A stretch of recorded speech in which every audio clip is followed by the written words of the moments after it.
Bueno, pues vamos a comenzar con el segundo periodo de historia de la Iglesia.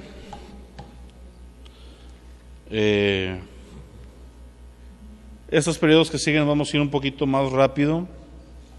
Ya eso digo y luego me tardo bastante.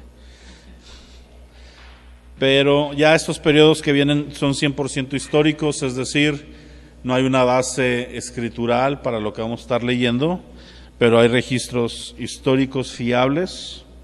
Y es donde vamos a comenzar a aprender de aciertos y de errores de lo que fue la iglesia, ¿verdad? La iglesia apostólica dijimos que duraba del año 33 al 100 aproximadamente. Acuérdate que siempre que hablamos en este tipo de años hay que dar un margen tanto hacia atrás como hacia adelante. Entonces hay eventos que se corren hasta el 105, de repente hasta el 110 y entran dentro del periodo aunque lo cerráramos en el año 100, y eso es por un desfase de tiempos, de calendarios, de calendarización de aquel entonces convertido a calendarización de hoy, etcétera. Y el periodo que vamos a ver va a ser del año 100 al año 300 y tantos, y el periodo se llama la iglesia perseguida. ¿Cómo se llama el periodo?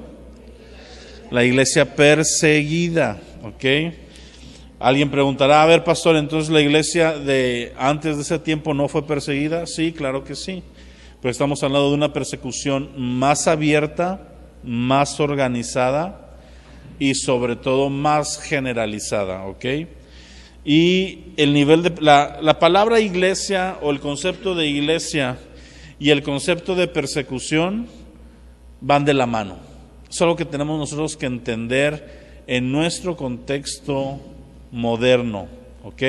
La verdadera iglesia, la verdadera fe, aquellos creyentes que están viviendo conforme a la palabra, nunca serán aceptados por el mundo. No puedes mezclarlo, no puedes conciliar las ideas, son como agua y aceite, ¿verdad? Jesús dijo, a ustedes los van a odiar. Sí, me odiaron a mí, me aborrecieron a mí, lo mismo va a pasar con ustedes. Sin embargo, la tendencia moderna de la iglesia, ¿verdad?, de estos años para acá, finales del siglo pasado, comienzos de este, es una tendencia a querer ser protagonistas, a querer ser reconocidos por el ambiente, como le llamamos en el mundo cristiano, el ambiente secular, el ambiente del mundo o el ambiente fuera de lo que es el ambiente cristiano. Queremos que como cristianos seamos reconocidos. Hemos visto iglesias, ¿verdad?, conceptos que son relativamente recientes, de 20 años para acá, como la iglesia relevante. Queremos ser relevantes. Y hay dos formas de tomar esta palabra, la correcta, ¿verdad?, y la que agarramos monte, y por lo general el concepto que gira es el que agarramos monte.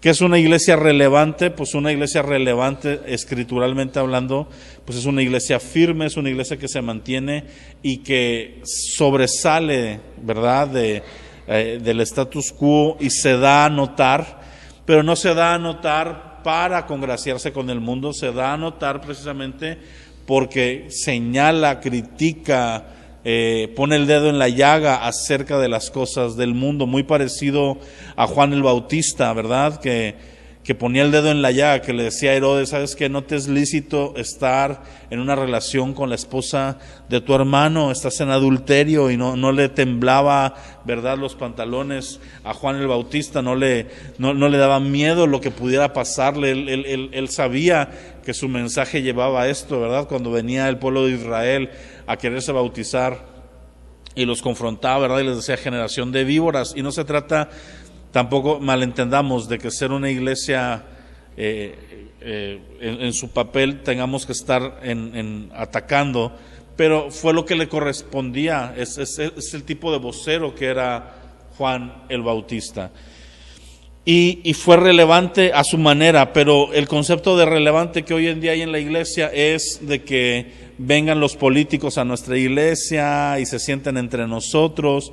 Y ojo, hay políticos que van a ser salvos, hay políticos que están en la política de la manera correcta, pero el corazón de la iglesia relevante es que me reconozcan, que me inviten, que me pidan, que me usen, ¿verdad? Hubo una modita, ahorita no está tanto, pero yo me acuerdo en los finales de los 90, principios de los 2000, músicos, actores, cantantes que se volvían cristianos. Y se volvían cristianos por ratitos. Yo no sé si ustedes se acuerdan, ¿verdad? A mí me llovieron las críticas cuando yo hice mi comentario en Facebook, pero me acuerdo por ahí, la iglesia estaría comenzando, entonces aquí en Cielos Abiertos, entonces debió haber sido 2011 o 2012, que salió un video en Facebook que se había convertido a Adal Ramones. Y salía él hablando que le había llegado el evangelio y que Jordi le había compartido, y en una cena de matrimonios, y que él entonces iba a estar siguiendo a Jesús, y así bastantes cosas, ¿verdad? Y todos, muchos o la gran mayoría del mundo cristiano de ese entonces, gloria a Dios, sí, el evangelio llegó a él, el impacto que va a hacer, qué bueno, que esto y que el otro. Y me acuerdo que yo puse mi comentario negativo como de costumbre, ¿verdad? Y puse, tengan cuidado de estas cosas, cuiden la vida de él, para que si el evangelio está llegando a su corazón, sí llegue, sí se concrete y sí se salve. Porque ya al ratito ya lo traían queriéndolo invitar en congresos, quieren invitar a dar su testimonio, y yo creo genuinamente que una persona del medio se puede convertir, no estoy diciendo que no. Sin embargo, se da este fenómeno, yo le digo el fenómeno Yuri, porque con la primera que lo vi fue con Yuri, siendo yo totalmente mundano, que se convirtió a Cristo en su tiempo y la traían para eventos, para congresos, para lugares donde el púlpito tenemos que ser celosos en el buen sentido, y el púlpito está hecho para que se predique la palabra de Dios. Y hay tiempos para testimonio y sus experiencias pueden ser de bendición, sí, pero no puedes ponerlos a exponer la palabra, no puedes ponerlos como maestros. Otro caso totalmente contrario, de otro personaje que era muy conocido en mi tiempo de juventud, ¿verdad? Fermín Cuarto, cantante de un grupo que se llamaba Control Machete, que a mí no me gusta el hip hop, pero esos me gustaban, y que decían, mírame a los ojos, verás que son dos, o algo así, ¿verdad? O sea, verás lo que soy. Y él se convirtió en una campaña de una predicación de Joe Rosa, un evangelista.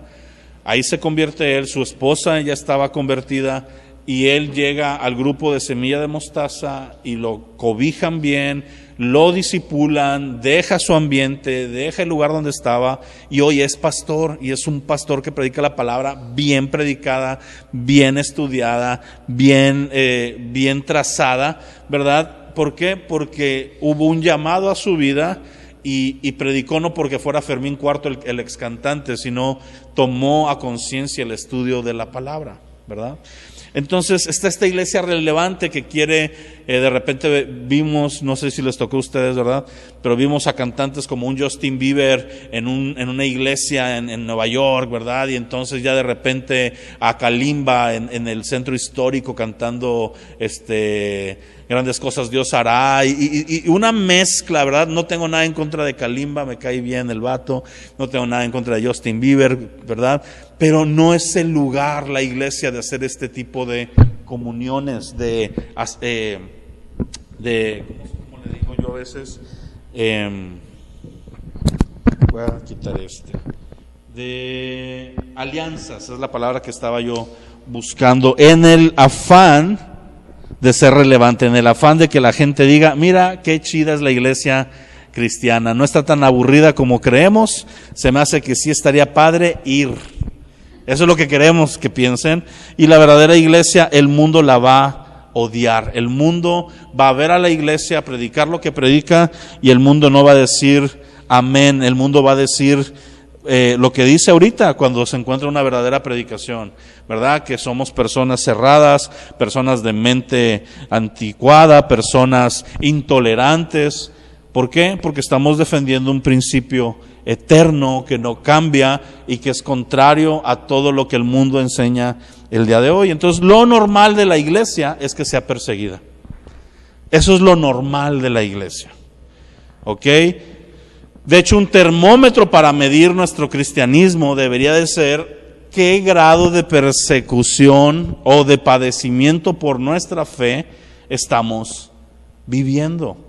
Y hay diferentes épocas, como las que vamos a ver, donde el ser cristiano literalmente era poner un blanco en tu espalda ante toda la sociedad para que en el lugar donde te vieran te quisieran matar, quisieran ir contra ti y contra tu familia. Y son tiempos de persecución que existieron, que están profetizados, que volverán a existir, que hoy en día en cierto sector de la iglesia, sobre todo la iglesia de Medio Oriente, le damos este nombre, de hecho, la iglesia perseguida, ¿verdad? Dando a entender que hay otro sector de la iglesia que no está viviendo esa persecución, pero aún como iglesia occidental, donde vivimos en una fe abierta, donde se nos permite congregarnos, se nos permite profesar nuestra fe hasta cierto punto, tendríamos que estar viviendo algún tipo de aflicción o de persecución en algún grado por compartir nuestra fe, la incomprensión de la gente a nuestro alrededor, ¿verdad?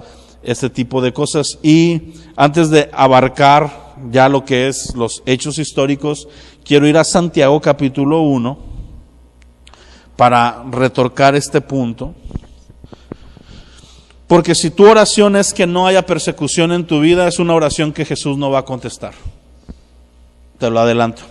No la va a contestar porque no entra dentro de sus planes el que no seamos afligidos por la fe. ¿Ok? La semana pasada, a final de la predicación, hablábamos, yo les decía que la forma de operar de Jesús nunca ha sido sacar a su iglesia del conflicto, y de hecho Jesús en Juan 17, ¿verdad?, ora y dice: no te pido que los saques del mundo, te pido que los guardes, ¿verdad? Entonces no somos sacados y no vamos a ser sacados, vamos a estar cruzando persecución, vamos a estar en esta lucha, pero hay una victoria que el Señor Jesús ha prometido desde Mateo 16. Y en Santiago dice: hermanos míos, versículo 2 del capítulo 1, tengan por sumo gozo, fíjate el concepto, tengan por sumo gozo cuando se hallen en diversas pruebas. Fíjate, no les dice: hermanos, oren para salir de la prueba. O hermanos, ojo y aguas cuando anden en pruebas, porque tal vez traen una maldición atorada ahí. O cuidadito con que se les encuentre cruzando por pruebas, porque significará que Dios no los está respaldando. Porque eso hemos oído esas predicaciones. Yo sé que las has oído, donde se te dice: es que si te está yendo mal en algún área de tu vida, posiblemente es porque hiciste algo malo tú, o tal vez tu abuelito hizo algo malo, o tal vez Dios no está contento contigo. Y hay veces que son consecuencias de nuestras malas decisiones, y sí hay una paga por nuestro pecado, pero hay muchas veces que simplemente estamos en un mundo caído. Y hay la tercera, que siempre les digo, que es muchas veces por causa de nuestra fe, de abrazar verdaderamente, salud, de abrazar verdaderamente tu fe, y entonces ver ciertas circunstancias. Aquí Santiago está escribiéndole a una iglesia dispersa, a una iglesia en persecución, y por eso les dice esto: tengan por sumo gozo cuando se hallen en diversas pruebas, sabiendo que la prueba de vuestra fe produce paciencia. La prueba de tu fe, o sea, se va a poner a prueba por medio de la persecución, se ha puesto a prueba a través de la historia, y se va a poner a prueba nuestra fe. Ahora, yo siempre digo esto: no es que Jesús necesite probar nuestra fe, es que muchas veces nosotros mismos necesitamos darnos cuenta de cómo está nuestra fe, ya sea para fortalecerla, ver un área de oportunidad, o ya sea también para darte cuenta que has madurado, que has avanzado, y que tu fe está sólida y que tu fe está avanzando. Sabiendo que la prueba de vuestra fe, ¿qué produce cuando tu fe es probada? Produce paciencia, produce perseverancia. Tenga la paciencia su obra completa para que sean perfectos. La palabra perfecto, cuando se usa en la Escritura, significa completos, ¿ok? No significa que sea sin error, De hecho, nosotros usamos mucho esa excusa: nadie es perfecto. Bajo el concepto de perfección, como la entendemos nosotros, que es alguien que nunca se equivoca y que no tiene ningún defecto, pues no. El único que es 100% así es Cristo Jesús. En todos los demás hay fallas, hay circunstancias. Pero cuando la Biblia usa la palabra perfecto en el Nuevo Testamento, la mayoría de las veces significa completo, es decir, que tu vida se ha desarrollado a un punto donde has alcanzado, has desarrollado, has llegado a aquello que Cristo tiene para ti. ¿Sí? En Efesios 4:11, del 11 en adelante, está otra mención de esa palabra perfecto. Es cuando dice que Jesús mismo instituyó profetas, apóstoles, pastores, maestros, evangelistas, con el fin de que ayuden a la obra del ministerio de salud, que perfeccionen a los santos, para que los santos maduren, y a su vez cuando ellos maduren puedan ayudar a otros, para, dice, a fin de que seamos perfectos. Y aquí es el mismo concepto.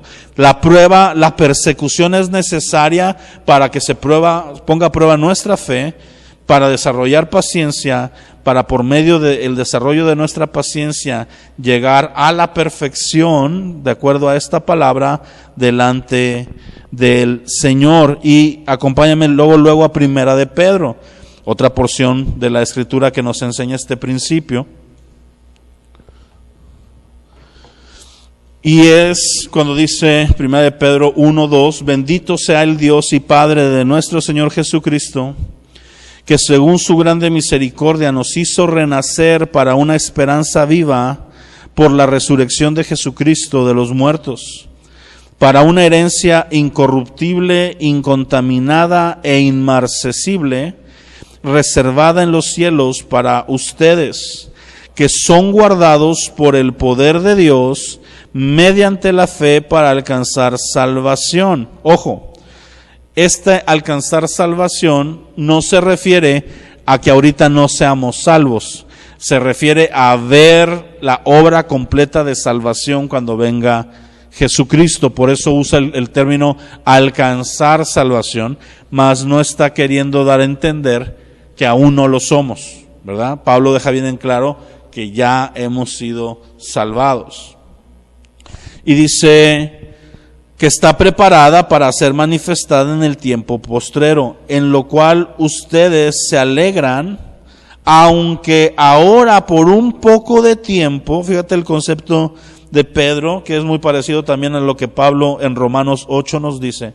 Dice, aunque por un poco de tiempo, si es necesario, tengan que ser afligidos en diversas pruebas.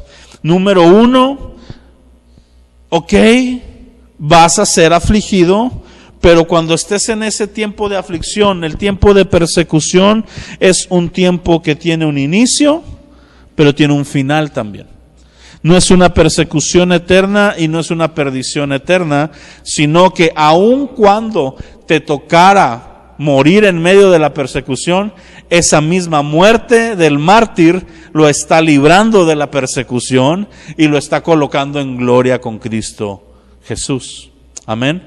Por eso Pablo decía, ¿verdad? Para mí el vivir es Cristo y el morir es ganancia.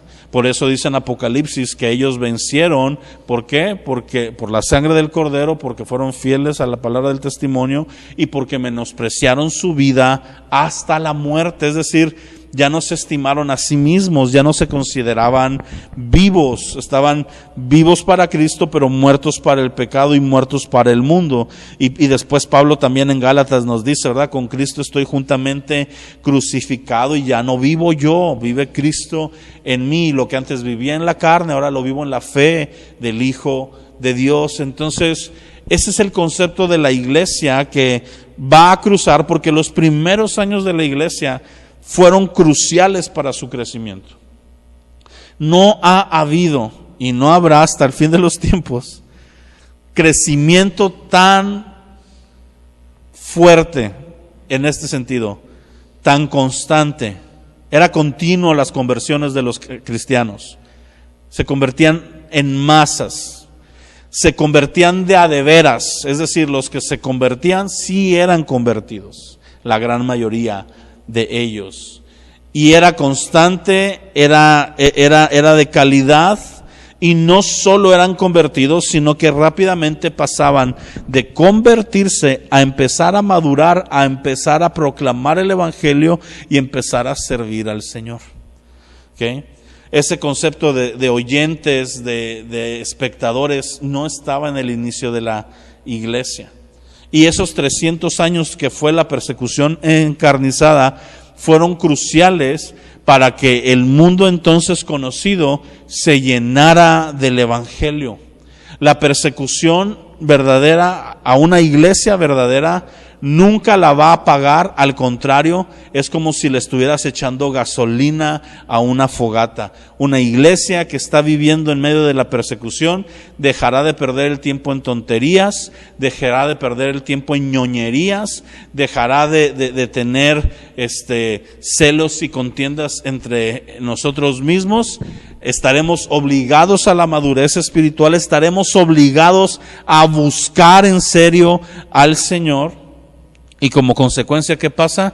Tenemos una iglesia triunfante, una iglesia pujante, una iglesia que se vuelve literalmente una amenaza para los gobiernos y para los imperios de ese entonces, porque están proclamando lo que le pasaba a Roma era eso, el odio de Roma, el odio de cada emperador ante la iglesia era porque decían que había un señor más grande que él mismo, César, y estaban proclamándolo y estaban avanzando y estaban convirtiendo aún mismo a sus romanos, aún mismo a sus soldados, aún mismo a sus generales, estaban llevando y aliando a la fe, de tal manera que era una amenaza. La iglesia se convirtió en una amenaza. La iglesia no está diseñada para ser pobrecita. La iglesia está diseñada para que tengan cuidado de nosotros en el buen sentido de las cosas. Amén. Y entonces vemos esta parte, ¿verdad? Dice después, si es necesario tenga que ser afligida en diversas pruebas, para que sometida a prueba vuestra fe, mucho más preciosa que el oro, el cual aunque perecedero se prueba con fuego, sea hallada en alabanza, gloria y honra cuando sea manifestado Jesucristo. ¿A qué se refiere esto? Va a haber un día que si tú y yo hemos permanecido en la fe, vamos a recibir alabanza y elogios de parte de Jesucristo por la fe que guardaste. Amén. Y yo creo que esa es la recompensa máxima a la que podemos, como siervos del Señor, aspirar. Aunque un día el Dios de dioses, el Señor de señores, te vea a los ojos, te vea a la cara y te diga, bien has hecho, buen siervo fiel. ¿Qué más quieres, verdad? Muchas razas se clavan. No, es que yo voy a tener una mansión de oro y oro puro, sólido y macizo y perlas preciosas ¿Y qué le puedes pedir al elogio de un Jesús gozoso de que hayas terminado la carrera? Amén. Ok, voy a ver periodos de persecuciones.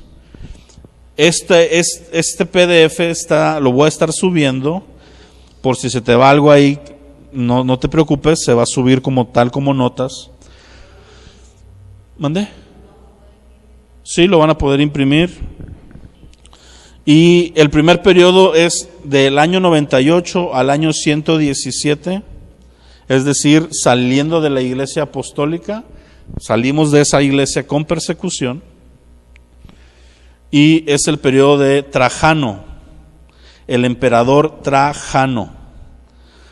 La persecución de Trajano fue una persecución muy generalizada sobre el cristianismo en sí, digamos, es de las primeras de esta época. Vienen saliendo de Apocalipsis, de haberse escrito Apocalipsis en el año 90, vienen saliendo de toda la situación con Tito, y en esta ya las iglesias empiezan a ser perseguidas, empiezan a ser asediadas por Roma como imperio.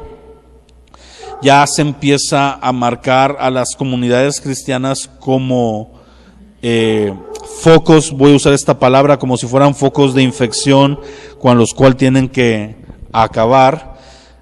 Y la mayoría de estos perseguidos eran tomados y eran llevados, el martirio generalizado de ese entonces es que eran arrestados y eran llevados a Roma a ser expuestos a la muerte por bestias en el Coliseo. Uno de los mayores mártires reconocidos de esa época fue Ignacio de Antioquía. ¿Dónde operaba Ignacio? En Antioquía. Sí, también fue conocido, se le puso este sobrenombre, fíjate, Ignacio Teóforo. ¿Cómo? Teóforo, que significa el portador de Dios. Vámonos.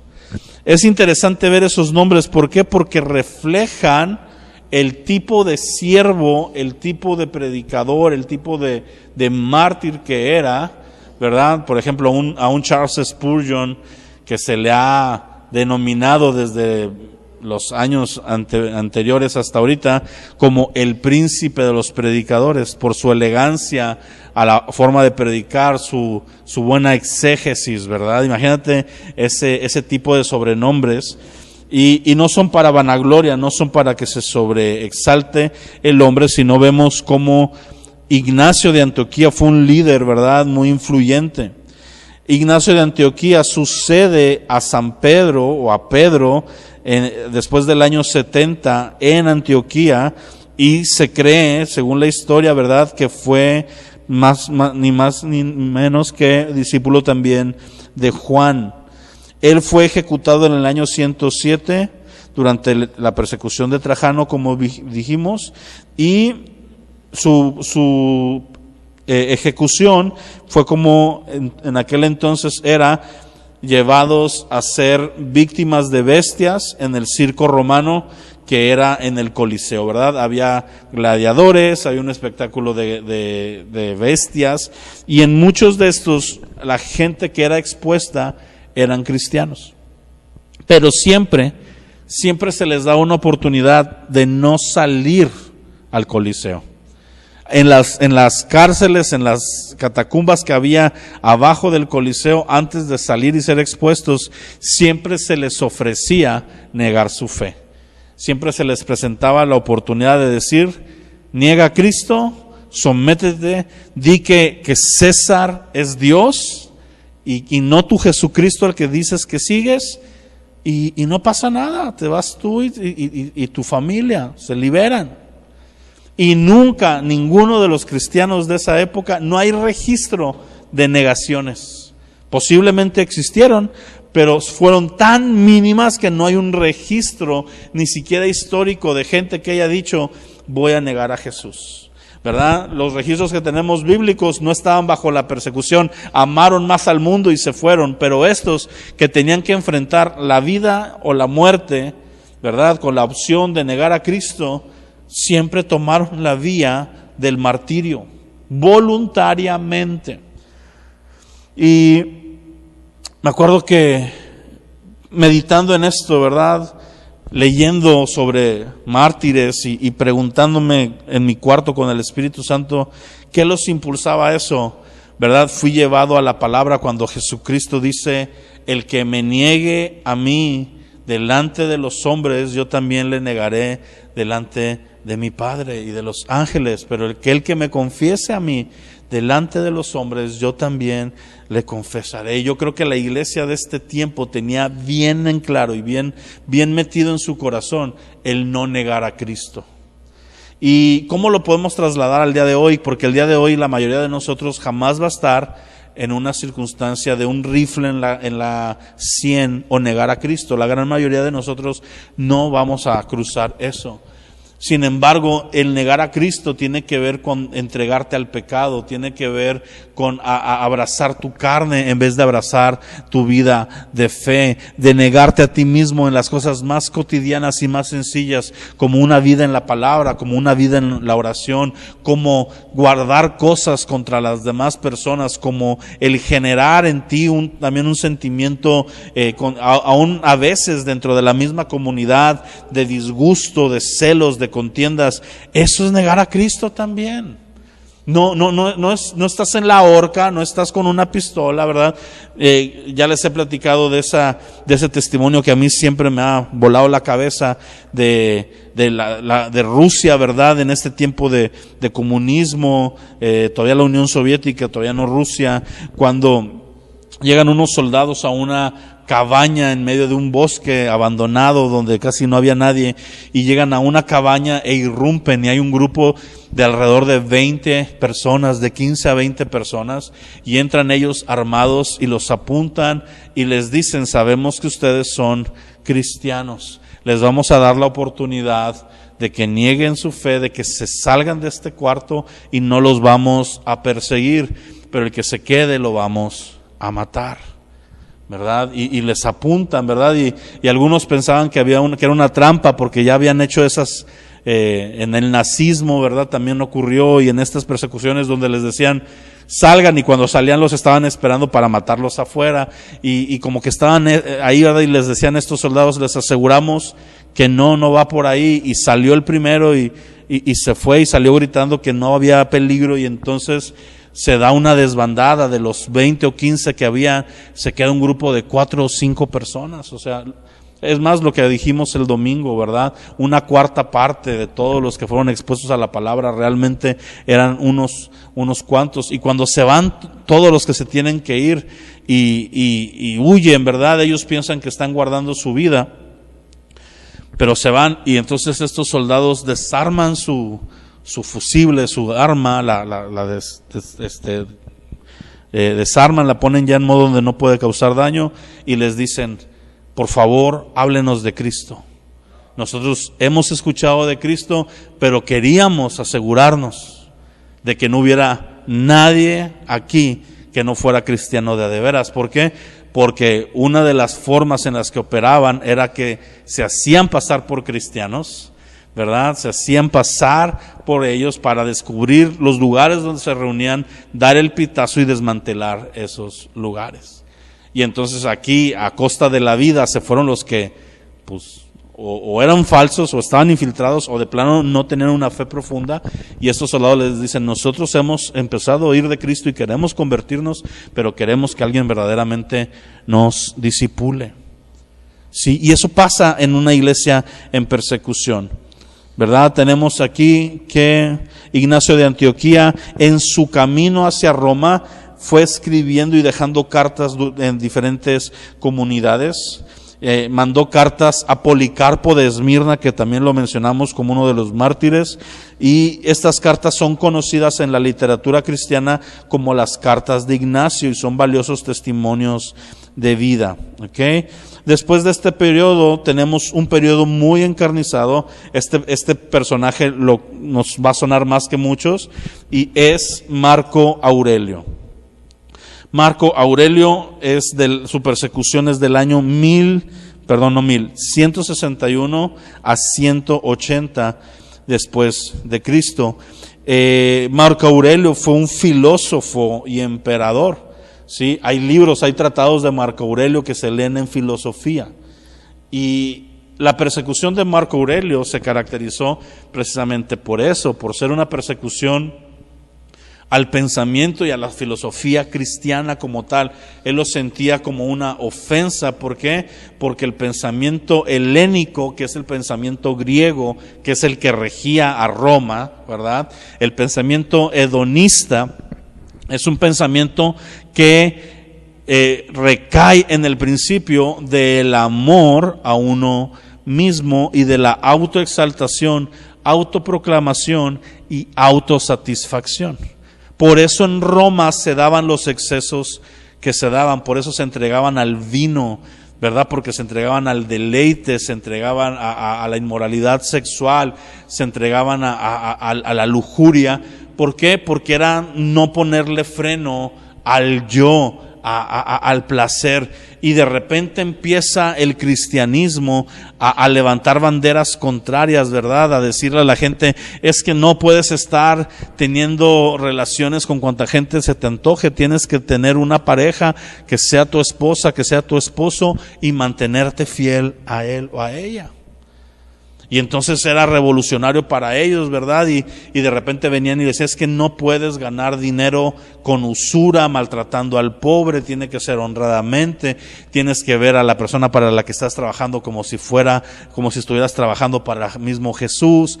Y todo este pensamiento contrario, y sobre todo a la hora de hablar de filosofía, la filosofía griega y romana también tiene una fuerte carga de dioses, de conceptos para ellos de lo que ahora conocemos como la mitología griega y la mitología romana.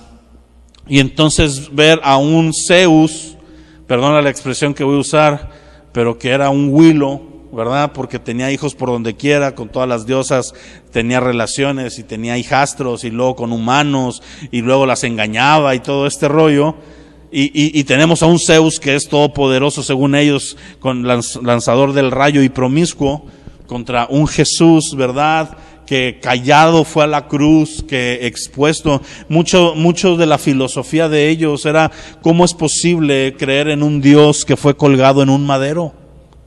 Y esa es la locura de la predicación. Pablo así lo dice, precisamente a iglesias griegas: ustedes van a ser convertidos por la locura de la predicación, porque la predicación del evangelio para el mundo en el que estamos es locura.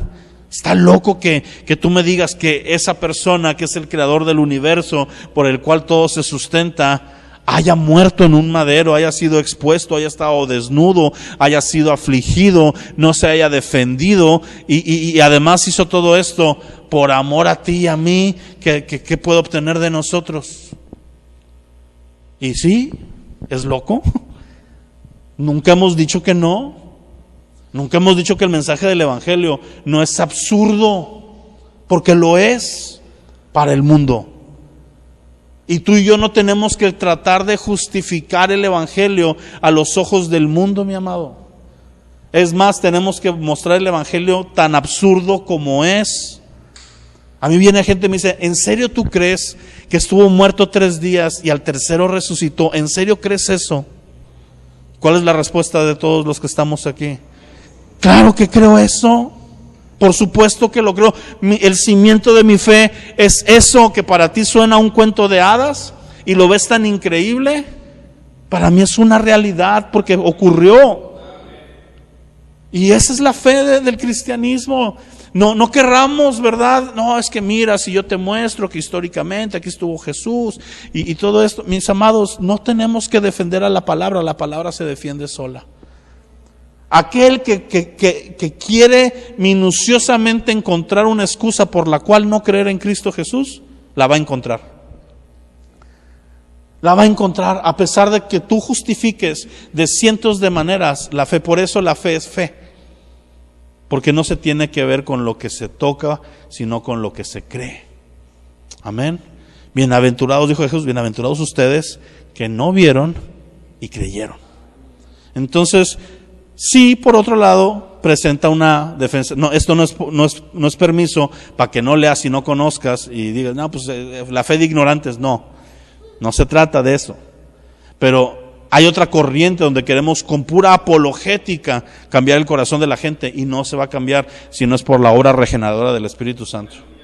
Y eso solo ocurre con la palabra de Dios, así como es de absurda para el mundo, pero de viva para nosotros. Entonces Marco Aurelio perseguía esto, y en ese tiempo se levantó uno de los más destacados defensores de la fe de su tiempo, fue Justino Mártir, que fue un apologista cristiano y filósofo que defendió la fe cristiana ante las autoridades romanas. Él fue arrestado y decapitado junto a algunos de sus seguidores, pero para un César, filósofo e emperador como Marco Aurelio, Dios levanta a uno de los primeros apologistas. ¿Qué es la apologética?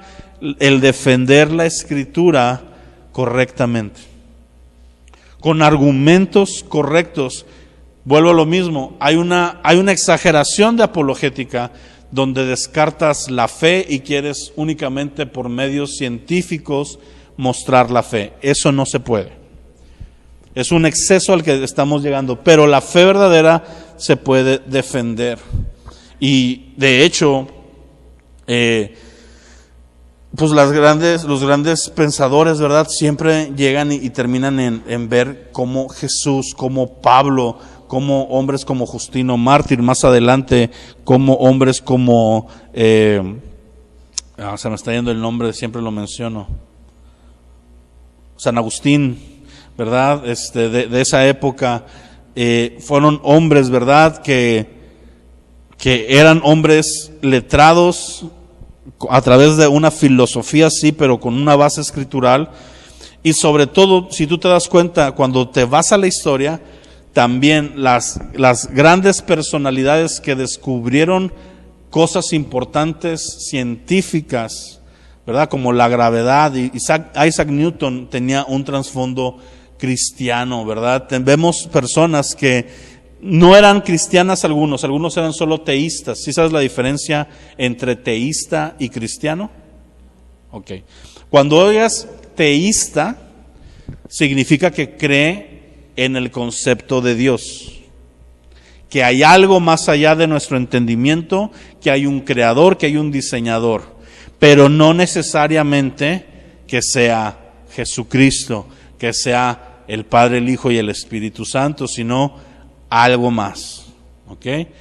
Hay teístas cristianos y hay cristianos. ¿Ok? ¿Qué es un teísta cristiano? Un teísta cristiano es aquel que personalmente abraza el cristianismo, sin embargo, su divulgación no es cristiana, es meramente teísta. Yo no le veo mucho caso, la verdad, a esos, pero ahí están, ¿verdad?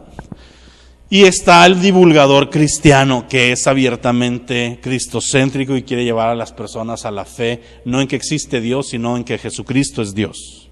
Amén. Que eso es lo que debemos estar nosotros ahí. Entonces, Justino Mártir, conocido como Justino el filósofo, fue un gran apologista. Se dice que él tuvo un encuentro con un anciano en la playa, quien le presentó el cristianismo y le habló de Jesucristo, y en ese evangelismo, en ese encuentro en la playa, él conoció a Jesús y se comenzó a defender la fe. Ahora, cuenta la leyenda, esto es leyenda, esto es simplemente historia, pero no así, que dice, se cuenta que nunca se supo quién fue ese anciano, porque no vivía un anciano en ese lugar.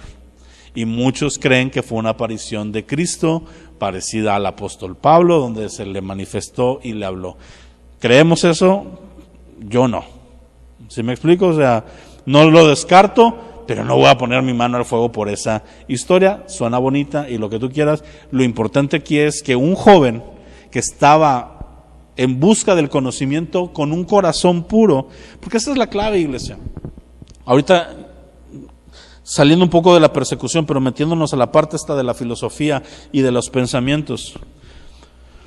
Cuando una persona tiene un corazón que realmente quiere buscar la verdad, Dios no es malo. Dios lo va a llevar a la verdad. Y lo hemos visto en casos como este. Conozco personas, ¿verdad?, que empezaron, hay un libro que se llama El caso de Cristo, que este libro de Strobel, que esta persona escribe este libro cuando llegó a la conclusión de que Cristo es Cristo, pero su viaje lo comenzó para demostrarle a la gente que Cristo no era Cristo. Y entonces, en ese viaje de querer demostrar con hechos y con todo lo demás que la fe estaba equivocada, se encontró con Jesús.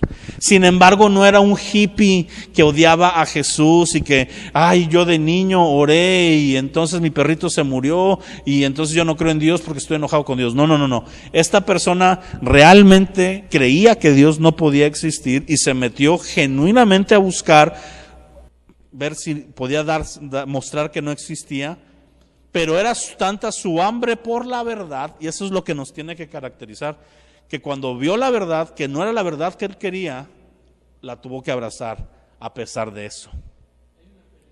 Hay películas, así es. Si no vas a leer el libro, busca la película. Está como ambientada en los 70s. El caso de Cristo. Y otro escritor muy famoso, Josh McDowell, la misma situación. Enojado, él sí un poquito bajo un contexto cristiano, quiso demostrar que Dios no existía, se encontró con Cristo. Martín Lutero, ¿verdad? A quien atribuimos la gran parte de la Reforma, era un sacerdote católico que estaba buscando la verdad y la encontró. ¿Por qué? Porque Dios va a resplandecer el corazón de hombres y mujeres que estén buscando con verdad la verdad. Sin embargo, lo que tenemos hoy en día muchas veces es hombres y mujeres con comezón de oír, que quieren justificar sus pensamientos y andan buscando cualquier tendencia con la cual puedan justificar la que ya creen, y ahí no vas a encontrar nada.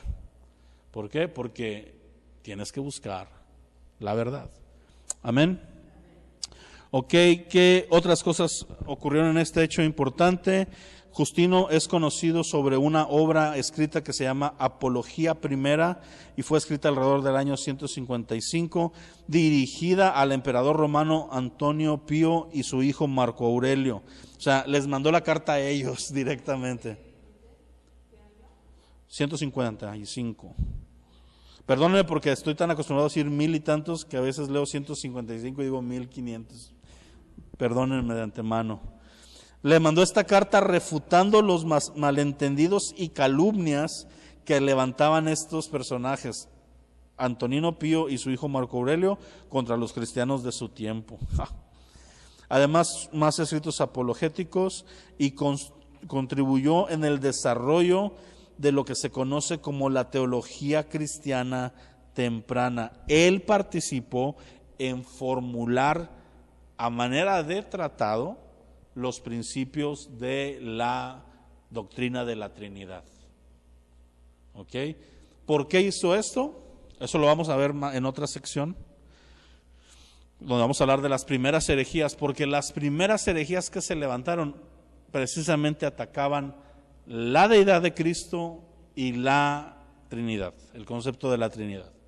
Y entonces los apologistas tempranos se levantaron. Ahora sí que somos el cuerpo de Cristo, ¿verdad? Y tu cuerpo, cuando entra una infección, ¿qué hace? Manda agentes a que destruyan esta infección y que regulen todo. Y así pasó en el cuerpo de Cristo. Se levantaba una falsa doctrina y Dios tenía a sus agentes guiados por el Espíritu Santo levantando una defensa apologética constante, bien cimentada, y podían hacer esto. Y eso fue parte de la obra fundamental de Justino Mártir, o Justino el teólogo, o Justino el filósofo. Fue muerto, como les dije, ahora sí que en desbandada. Él tenía una escuela. Cuando decimos escuela, no nos referimos a un lugar físico donde se reunían, así, escuela de Justino Mártir, sino a un grupo de seguidores que lo escuchaba, lo seguía, ya sea físicamente o por cartas. El término escuela de ese entonces a eso se refiere, ¿ok? Sí, muchas veces eran lugares en comunidades donde vivían con él, pero también puede referirse simplemente a seguir la corriente de pensamiento que él tenía, aún sin haberlo conocido. Cuando hablamos, por ejemplo, de que hay 3 escuelas distintas a la hora de fin de los tiempos, como lo es el premilenialismo, amilenialismo y postmilenialismo, nos referimos a eso. No que hay 3 lugares en el mundo donde se enseñan, sino que son 3 ramas de pensamiento, corrientes de enseñanzas.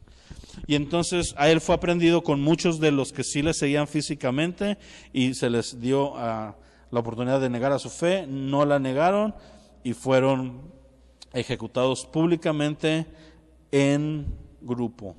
Amén. Y pues hasta ahí voy a llegar. Me faltan varios periodos. Ya la próxima semana voy a entrar directamente a periodos sin ver todo lo anterior, pero nos faltan periodos como el de Decio, Cipriano de Cartago, Lorenzo de Roma, Agatónico de Nicomedia, el periodo de Valeriano. El licenciado Valeriano tuvo una persecución, ¿verdad? Y llegamos hasta periodos donde ya empiezan a sonar el papado. Después vamos a tener una sesión únicamente del papado, ¿ok? Entonces, ahorita me estoy enfocando a ir a la persecución. Vamos a orar.